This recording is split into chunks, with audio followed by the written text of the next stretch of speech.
4 দিন আগে 2 কেজি লাল চাউল নিয়ে আসছিল। সেই লাল চাউলের ভাত আমার বাচ্চারাও খেতে চায় না, আমারও ভালো লাগে না। বললাম এই চাউলের ভাত খেতে ভালো লাগে না।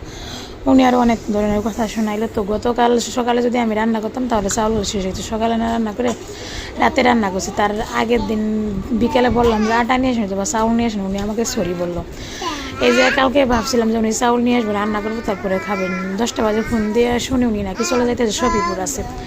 তো বললাম যে কী খাবো তাহলে, বলতে সকালে টাকা পাঠাই দেবো। মানে এখন সকাল 10টা বাজে, এখন পর্যন্ত কোনো টাকা পয়সাও নেই, বাসায় রান্না বান্নাও নেই। তো এইভাবে কি দিন চলে বলেন? এইভাবে কি চলা যায় বাচ্চা কাচ্চা নিয়ে?